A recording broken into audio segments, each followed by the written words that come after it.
Happy Saturday, welcome back to my channel. I am getting ready early because my son is doing his swim certification. He's gonna be a lifeguard this summer. And yeah, so I am up. I just brushed my teeth. I am going to go ahead and get my face washed, and then I'm gonna do my hair because it's kind of gross. I have a blowout on Monday before I leave out of town. So I don't want to wash it, but so yesterday I got to go and help my mother clean out her clothes. So we have a local organization that we like to donate to. It's called HAM. It's Humble Area Assistance Ministries. And we like to take our you know, whatever clothes and things that we, wow, this one's really thick. I've never been that thick before. All right. But we like to take our clothes and donate it to them because they do a lot for like women who are trying to get away from, you know, dangerous situations and things like that. So, I'm not a huge like Goodwill donator because they take all of your stuff and make money off of it, and that just kind of irritates me. I don't know. I want it to be given to people who need it. So we clear out our stuff and send it to them. But I don't know what y'all's weekend looks like. It's supposed to be kind of rainy here. But I'm gonna try to go have my brunch date with my husband at our favorite brunch spot. And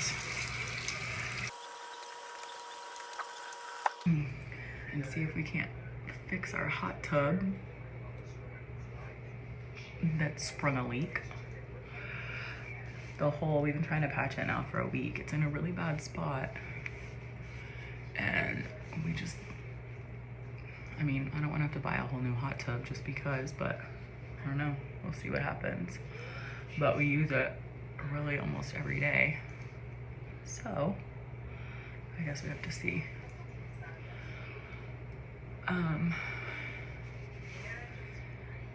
And then I know I owe y'all an explanation. Well, not really owe y'all, but I know I still have some updates for everybody on some of my posts from this week. This week was one of the most difficult weeks I've ever had to deal with professionally. I guess personally too, I've been struggling, but just haven't really wanted to talk about it. And so I'll catch y'all up, but I'm going to put my under eye patches on first so I can get something done with this craziness up here. And then while I'm doing my makeup and getting ready, I will update y'all on kind of what's been going on in my professional life, and some of the things that I've just been dealing with. I guess, you know, it does spill over personally, right? So it's just been tough.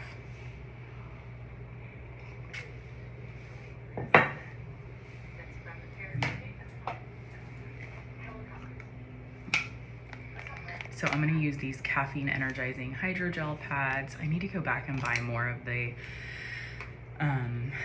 patches from Amazon that I've showed y'all before, because those are incredible. I did the Cica Uronic ones. I did like a collab with them, and that's how I ended up getting them, and absolutely loved them. And so I need to get more of them. These are good, but I don't like those Cica Uronic ones that I had do not slide down your face, and oftentimes these other ones do. And I don't like, I like the gel ones because gel is much more cooling. Like, I don't like the papery ones. And the Cica ones are gel also, but they will stick to your face. So, and I really like that. I don't like when they slide down your face as you're doing stuff, because I usually like to put these on in the morning and then I'll either go sit and have my coffee, or I will do my hair like I'm gonna do right now. And so while I'm doing all of that, I don't necessarily want it all sliding down my face. So we'll see how these hold up.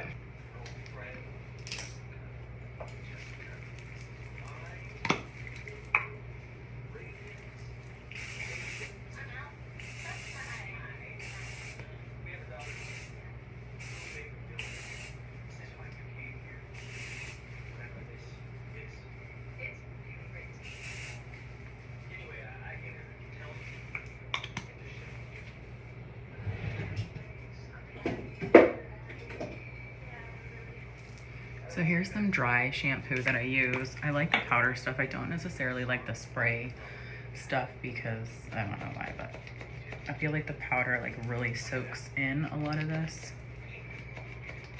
I have another one. I feel like this one's getting low, which sucks because it's not that low, but it doesn't want to pump anymore.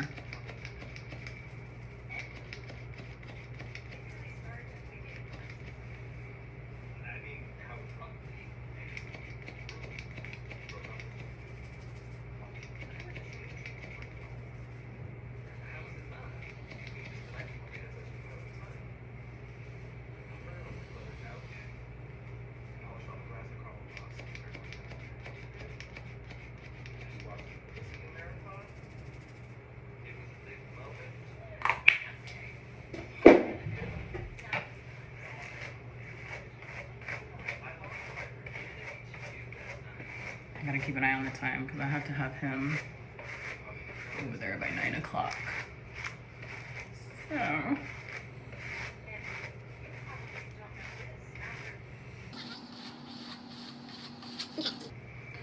now, how did I get a feather? I guess I'm molting. I don't know, like there's a feather in my, I like for my pillows, but anyway.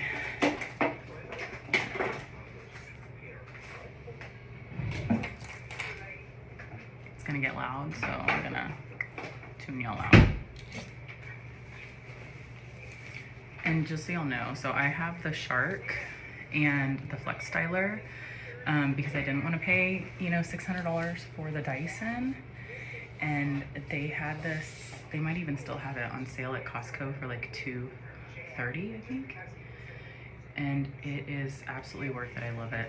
So if y'all are looking for something that's not as expensive as the Dyson, this is it.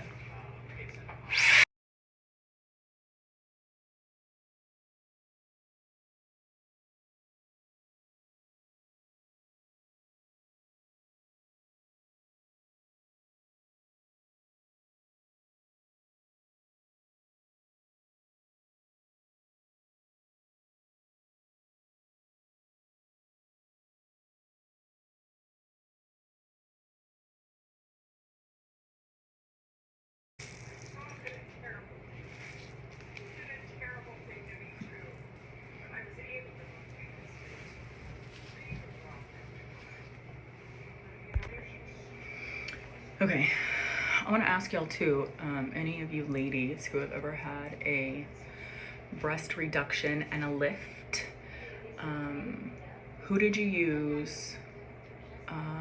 What was it like? Are you happy with it after? Like, I need all the info because I'm looking at doing that. As you can tell, like, boobs should be here, right? They're way down here. I need to hop them up a little bit. So, but I want a reduction and a lift. But I don't want an implant. So I want some information first, and I don't know a lot of people that have had it done. I know one woman who had it done back like 20 years ago, and she was super happy with it, but I'm sure technology has changed, and so I don't know what people are doing now, good surgeons, any of that. So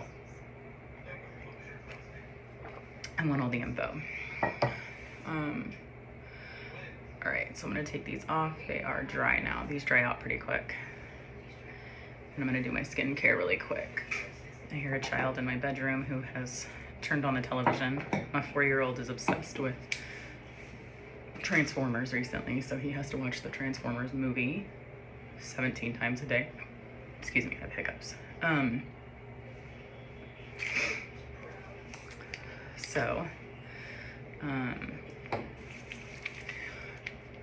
Anyway, I will start by sharing that this week has been very difficult. So,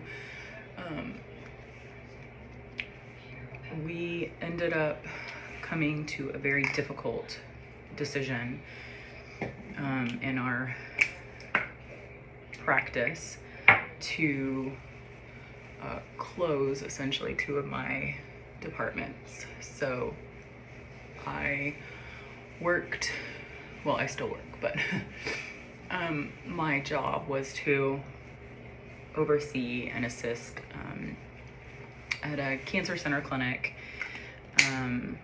and I do medical oncology, infusion services, and radiation oncology. So we had to make the difficult decision to go ahead and close our infusion services and our medical oncology services. Unfortunately, like it was no fault of ours. There's so many other factors at play that I can't really discuss, but having a spouse that uses those services, I have gone through all of the emotions, not just from a perspective of like being the leader and over that, but also as a caregiver and, you know, things like that. So, but essentially what that meant was that all of my team members that worked in those areas were gonna have to find new jobs. And so a few of them got jobs within our system, and a couple of them got jobs with the new company that's going to be taking over. So the services will still be offered. It's just not going to be offered by my organization. It's going to be offered by another organization who also has a phenomenal physician. That physician worked in our office for about a year. So we're all very close with them. But so the community's not losing the service. I think the hardest part was the fact that, like, for me as a leader,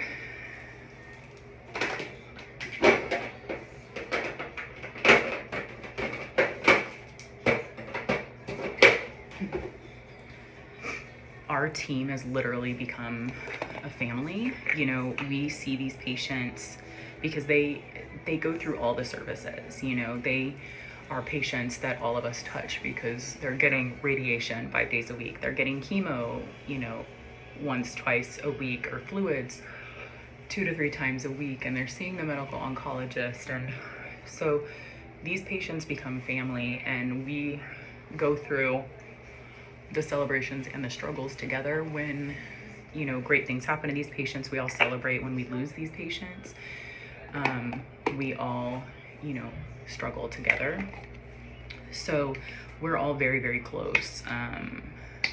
And it's been very difficult for me as a leader to see, you know, when an employee transfers within your organization, you as a leader get notification that those people are transferring. And so I've been getting those things, and it's been a struggle. And people who know me know that I do not like emotion. I don't like feeling things. I just don't. I would rather push it all under the rug and pretend like it doesn't exist. And yes, I know all of you are gonna come at me and say, like, you can't do that, blah, blah, blah. It's so much easier said than done, because I grew up that way. We didn't show emotion. We didn't talk about things. It just wasn't what I grew up with. You know, my father was a Navy SEAL, and so he was very cold. That's the best way I can describe it. It took me a long time to understand that he really was rewired when he went into the military, and for the job that he had to do, there was, you had to have no emotion to be able to do what you were being asked to do. And it's just how he was. And so we didn't do emotion in our house. And I'm trying to work on that even now. It's very difficult for me to share how I feel. It's very difficult for me to show emotion. I don't like to cry. I don't like any of that. So if you ever see me crying, which would probably be very rare, it's because everything is boiled over and I just couldn't hold it in anymore. So that's one of my toxic traits, is that I hold on to everything and suppress. And then it's like when I get super frustrated and overwhelmed and I don't know what to do anymore, that's when I kind of break. And I had that moment this past week, I think. So this week has just been difficult, and trying to navigate like what our new normal at work is going to look like when you're not getting to come to work and see all of these people every day. So it's like half of your team is on vacation essentially forever. I don't really know how else to explain it. It's been very difficult, because I also feel like all of these people rely on me as a leader, and the decisions that I make and everything else to support them and their family and their responsibilities. I have a lot of people who work for me or work with me. I don't like to say work for me. They work with me, and they are single parents, single moms. And so actually I think a lot of them are single moms. And so I know that every decision is crucial, because that's going to change the way that they're able to provide for their children. And that is something that absolutely kills me, because this is something that's been completely outside of my control. And I very much like to control things. So in all transparency, it's been very difficult, and some of you on here may be thinking that like I'm totally overreacting, but we've all been working together now. Well, I've been with them for 2 years as their leader, but a lot of these people have been working in this area now for 5, 6, 7, 8 years, and now they are struggling too, because what's going to happen to their patients, what's going to happen, it's different, right? Change is hard.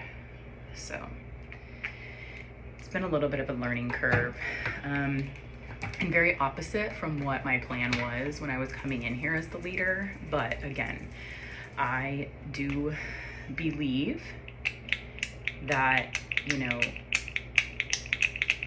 this is almost empty, that's bad.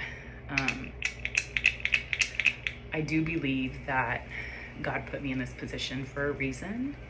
I do believe that obviously when I took this position, God already knew that this was going to happen. And I really believe that that's why I was in this spot. So I'm learning a lot from all of this, and I'm going to continue to learn. But being in leadership is not always easy. Well, it's probably never easy, but anyway, so I know I had a lot of people reach out to check on me, and I really appreciate it. In the healthcare world, it's so large, but it really is small. So I had been asked to do a talk this past week as an expert with our professional nursing organization. And I got to share information about my journey into leadership and things like that. And I, for those of you that don't know, like I never had any interest in being a nurse. I always wanted to be an entertainment lawyer, back before that was even a thing, I think. But a lot of my family was in the entertainment industry. I wanted to be in the entertainment industry as a Christian music artist. and had that opportunity. And because they had a different vision than I did, we passed that up. But so I love contracts. I love contract law. Yes, I'm weird, right? Usually people who like that stuff are boring. I'm boring. So that was always my thing, and never had a desire to go into nursing. And then I had my first child. Had the scariest and worst experience ever with an organization that I will not name. It is not the organization that I work for. And you know, when you have and I talk about all of this on my podcast. So if y'all don't know, I have a podcast called The Tiff Talks. It is on all platforms, and whenever you search it, you have to search The Tiff Talks with Tiffany Benita, and it should come up for you. It's a black logo with like a hot pink logo that says like Tiff Talks, so you can't miss it. But I talk about all of this on there in case you're interested in more of the details. But I ended up, sorry, gotta keep an eye on the time. I ended up after that, so I had an emergency C-section. They were cutting me in the hall because I had spiked 102 fever. And Christian, so they had one of those little pigtails in his head inside, because they were trying to better monitor his heart rate because he was doing all kinds of weird stuff. So they put this little curly Q pig, we call it like a little pigtail, in the top of his scalp, so they can have a really accurate reading. And so I spiked a fever and his heart rate was going crazy, and so the doctor was like, that's it.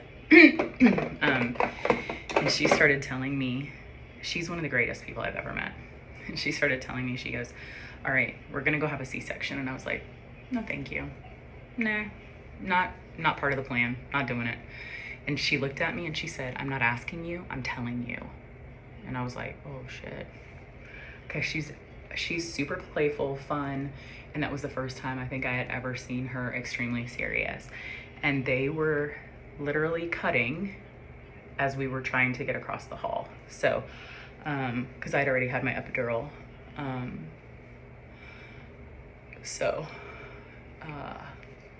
And then after that, this was during Christmas, so most of the nurses that were there were like float nurses. We call them PRN.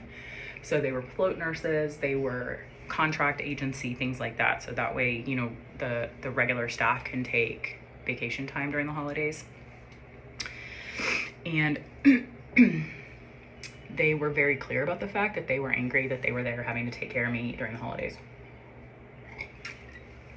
So here I am recovering. You know, they wanted to take Christian because he was born, we realized later that our due date was not accurate, and he was born way overcooked. And so his body essentially ate all of his body fat. And so he was born with almost no body fat, and he had very, very wet lungs. And so they had wanted to transfer him downtown to the NICU. And I mean, I was new. Again, I wasn't in healthcare yet. And I told them, hell no, you're not taking my kid anywhere.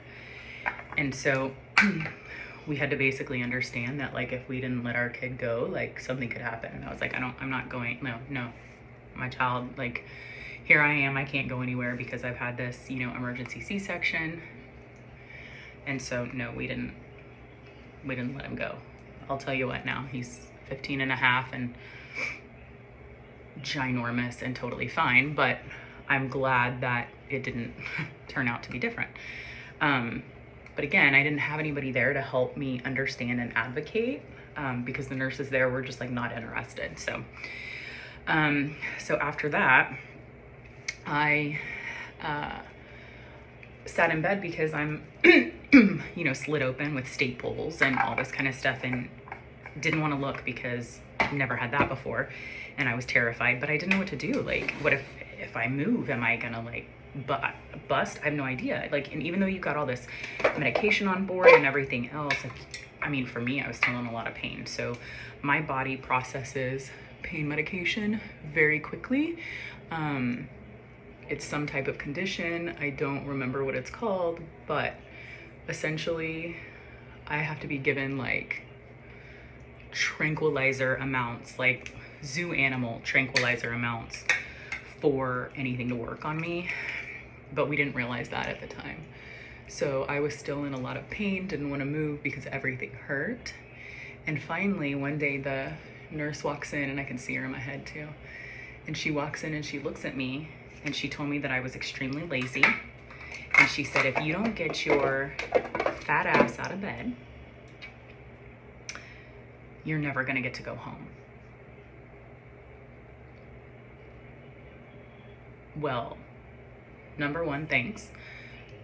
Number two, like, nobody told me I could get up. She said, you have to get up and walk around. And okay, so I'll get up and walk around, but can you help me get out of bed? And then later I asked her, so I got up and, moved. I was like very slow, right? It took forever to get out of the bed too, because oh my gosh, that was painful. But I ended up also asking finally to take a shower. And I will tell you what, okay? I have always been extremely modest, even to the point where like I didn't want my husband seeing me without, clothes on. It freaked me out, I don't know. Again, part of my trauma is if you listen to my podcast, you'll understand why. So, I asked her if she could help me take a shower, especially since like I've got all of this stuff everywhere. Like, I don't know what to do. What if I get the wrong thing wet? I don't know. And so she got upset with me and told me that my husband needed to help me take a shower. And I'm like, okay, well, my husband is over there with our 2-day-old baby that weighs 5 pounds. And so she got irritated and she helped me take a shower. And the whole time she was standing there helping me take a shower, she was like, oh. So it was extremely mortifying and so uncomfortable and degrading, and it just was awful.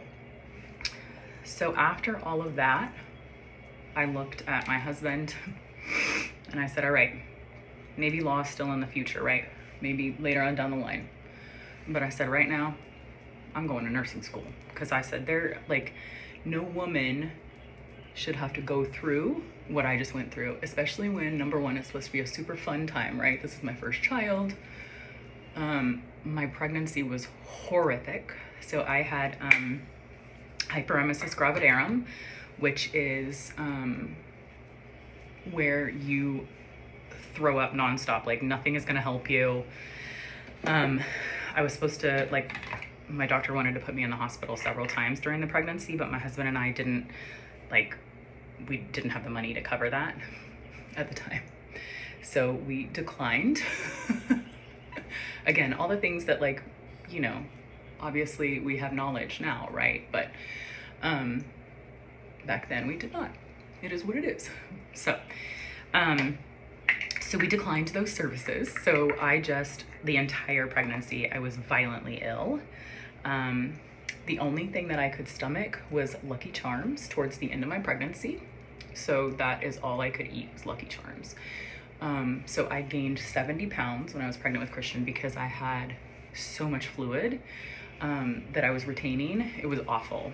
It's a wonder that I did not have preeclampsia. I'm totally shocked, but no, I did not have preeclampsia ever. So anyway, I was super excited though to be able to have him and stop, because they said, the hyperemesis gravidarum, the only way to get rid of it is to deliver. So anyway, all of these things were supposed to be great, right? And here I am being tortured by the people who are supposed to be taking care of me and teaching me how to care for this tiny baby that is sick and whatever. So, so then I enrolled and here we are. So that was Christmas 2008. And then I graduated with my bachelor's in 2012, December 2012. So exactly 4 years after. And now here we are. I have my doctorate. It's crazy to think. Something that I never ever thought I would do, something I was never even interested in doing.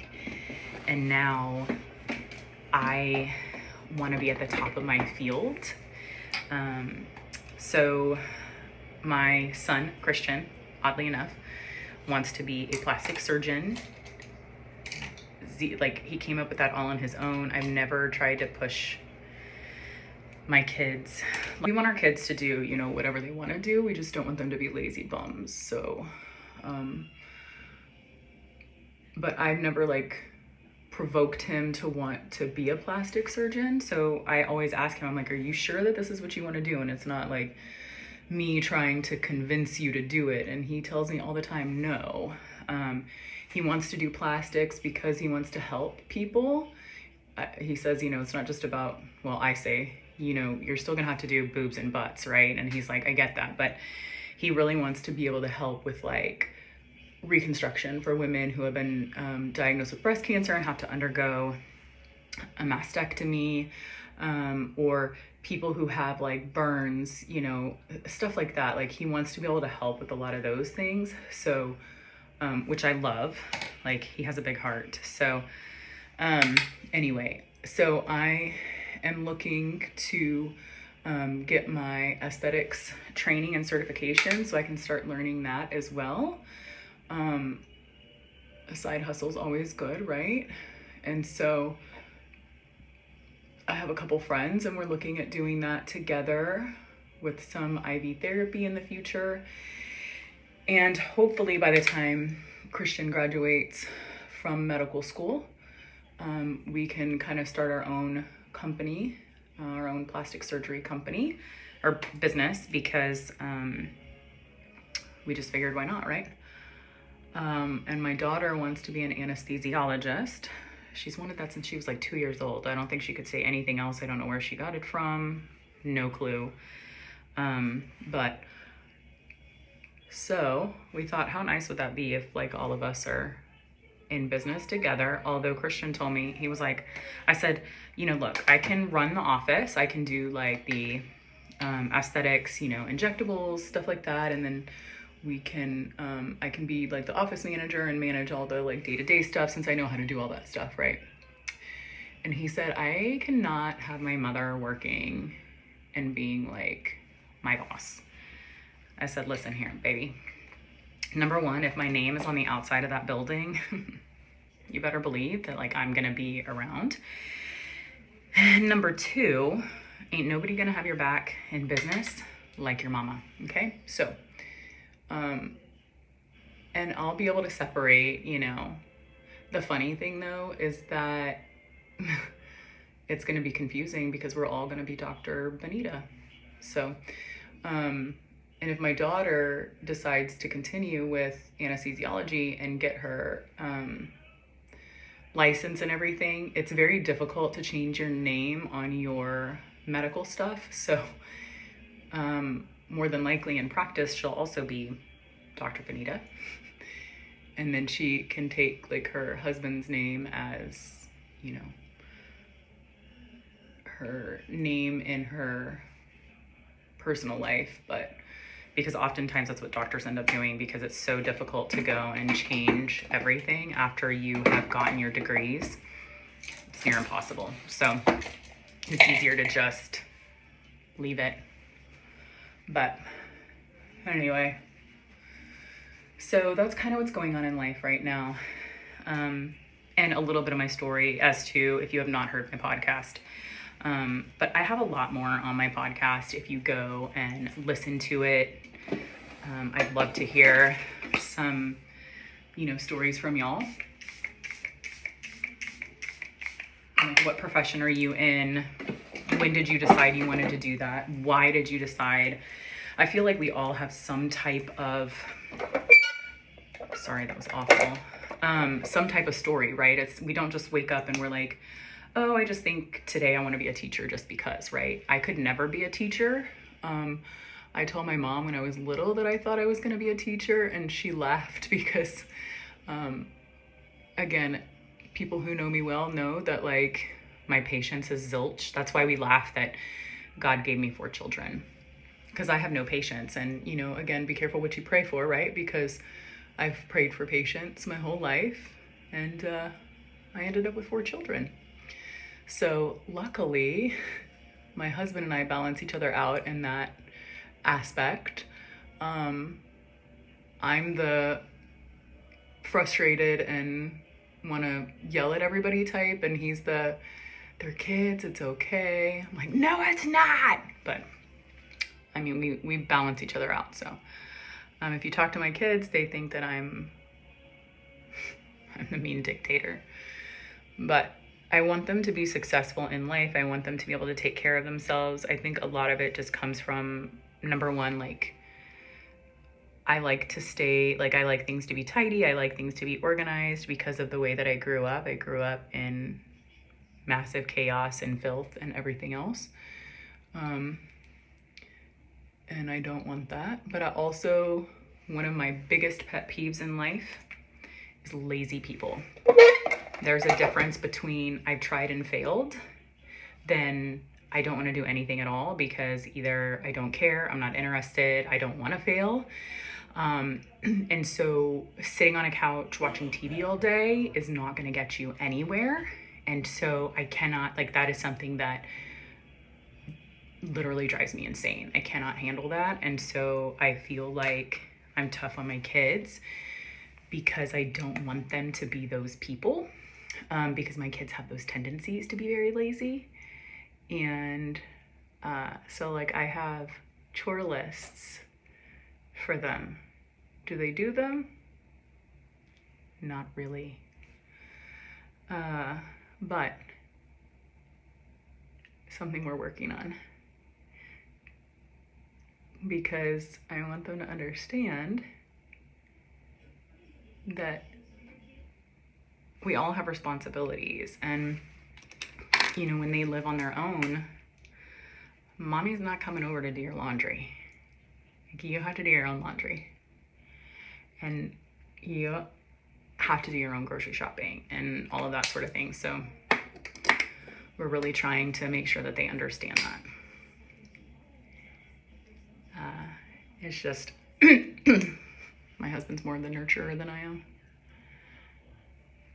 And again, I know it goes back to the way that I was raised with my parents and my father and his show no emotion. So, all right, let's pull this down.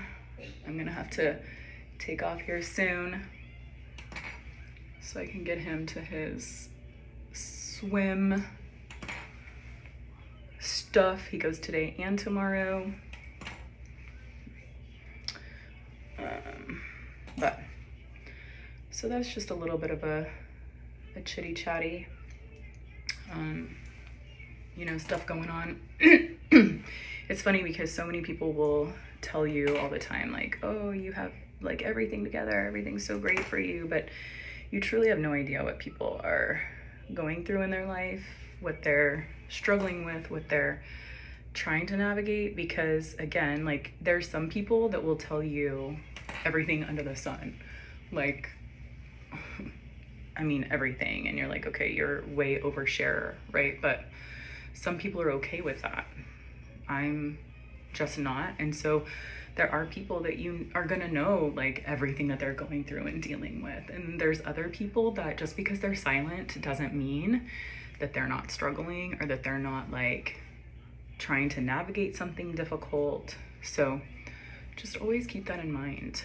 But all right, y'all, this is a disaster today.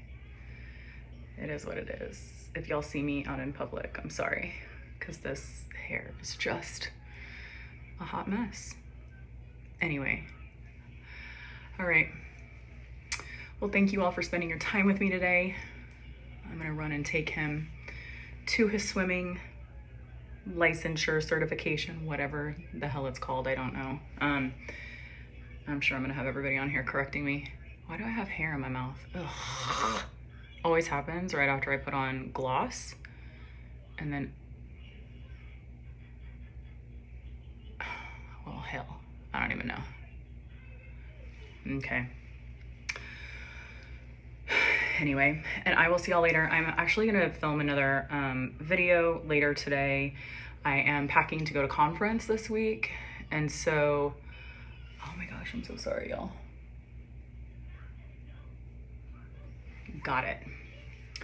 And so I'm gonna do like a pack with me, so that will get posted later. But have an awesome Saturday, and thank you all again for joining me, and I will see y'all next time. Bye.